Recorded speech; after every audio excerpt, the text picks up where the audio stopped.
বক্তব্য রাখার জন্য অনুরোধ জানাচ্ছি জনাব Asaduzzaman, additional DIG industrial police 4 Narayanganj.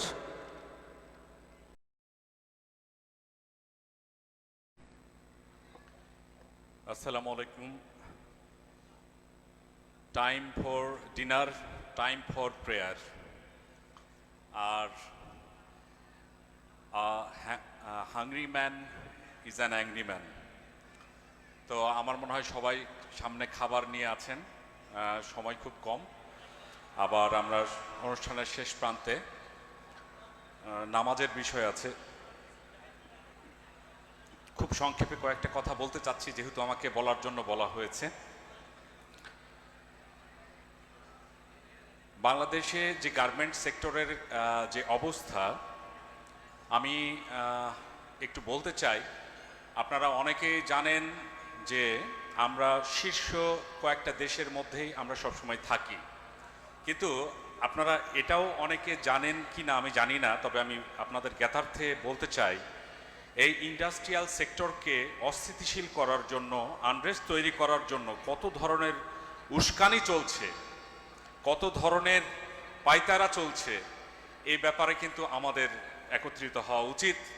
কারণ এখানে এমন একটা প্ল্যাটফর্ম, যাদের সাথে আমি কথা বলছি প্রত্যেকেই এক একজন এক্সপার্ট, প্রত্যেকের এক্সপার্টিজ আছে, সাথে সাথে প্রত্যেকে এক একজন এন্টারপ্রেনার।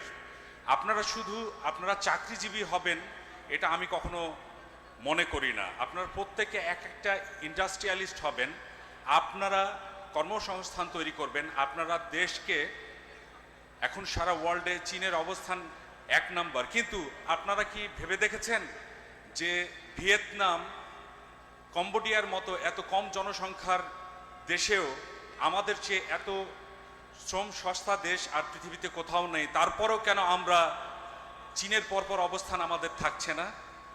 আমরা সেই অবস্থানটা হারিয়ে ফেলছি কেন? আমি অত্যন্ত আশাবাদী। আপনাদের এই ক্লাবে আমি দীর্ঘদিন এসেছি, আমি সামহাউ ইনভলভড, আপনাদের সাথে আমার অনেক শেয়ারিং হয়। আমি এটুকু বলতে চাই, এই প্রত্যেকটা এক্সপার্টিজকে আমরা এক একটা এন্টারপ্রেনারশিপ হিসাবে আমরা তৈরি করতে পারি, যেন দেশটাকে আরও বড় ভলিউমে আমরা এগিয়ে নিয়ে যেতে পারি, আমরা শীর্ষে অবস্থান করতে পারি। চীনের অবস্থান 140 কোটি জনগণের দেশে, তারা প্রথমে থাকবে, এটা আমরা মেনে নিতে পারি, কিন্তু আমাদের অবস্থান আমরা যেন অক্ষুণ্ণ রাখতে পারি, এটা আমাদের অন্যতম চ্যালেঞ্জ হওয়া উচিত।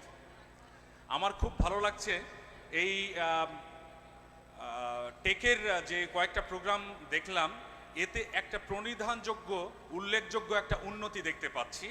শুরুর দিকে যেভাবে এর কলেবর ছিল, অবয়ব ছিল, সেটা দিনে দিনে এটা বৃদ্ধি পাচ্ছে। নিঃসন্দেহে এটা যেমন তার জনসংখ্যা, ম্যান পাওয়ার বৃদ্ধি পাচ্ছে, তার অ্যাসোসিয়েটস বৃদ্ধি পাচ্ছে, ম্যানেজমেন্ট কলেবর বড় হচ্ছে, সাথে সাথে আমরা নান্দনিক এবং বড় প্ল্যাটফর্মে আমরা অনুষ্ঠান করতে পারছি। নিঃসন্দেহে এটা একটা ইতিবাচক সংবাদ। আমি স্পেশালি এই টেকের প্রেসিডেন্ট জুলফিকার আলী সিমনকে আমি ধন্যবাদ জানাতে চাই, এজন্যই যে ওনার যে অক্লান্ত পরিশ্রম, আন্তরিকতা এবং ডেডিকেশন আমি খেয়াল করেছি, নীরবে নিভৃতে দেখেছি। এটা সত্যি এক অনস্বীকার্য বিষয়। এটা যদি আমরা স্বীকার না করি, এটা আমাদের বিবেকের সাথে প্রতারণা হবে।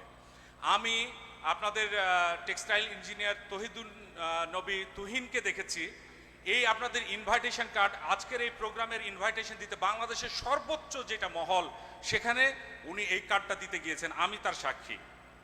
তো এইটা নিঃসন্দেহে আপনাদের জন্য অনেক বড় প্রাপ্তি, এটা অনেক বড় প্ল্যাটফর্ম। এইটাকে আমরা কিভাবে কাজে লাগাতে পারি, দেশ জাতির উন্নতির সাথে সাথে প্রত্যেকের ব্যক্তিগতভাবে ইন্ডিভিজুয়াল গেইন, ইন্ডিভিজুয়াল ডেভেলপমেন্ট কিভাবে হয়, এটা নিয়ে একটা পরিকল্পনা আমরা করতেই পারি। আমি বিশ্বাস করি এর কলেবর দিনে দিনে আরও বাড়বে, আরও বৃদ্ধি পাবে, এবং আমরাও আমাদের ইন্ডাস্ট্রিয়াল সেক্টরের আইন শৃঙ্খলা পরিস্থিতি সমুন্নত রাখার জন্য, ল অ্যান্ড অর্ডার এলিভেট করার জন্য আমরা দিনরাত অক্লান্ত পরিশ্রম করছি। ইনশাল্লাহ আমরা একদিন এই দেশকে আরও উন্নতির শিখরে নিয়ে যাব এবং গার্মেন্ট সেক্টর পৃথিবীর বুকে এক অন্যরকম অবস্থানে, শীর্ষে অবস্থান করবে এই প্রত্যয়ে রেখে আমি আমার বক্তব্য শেষ করছি। আল্লাহ হাফেজ, আসসালামু আলাইকুম।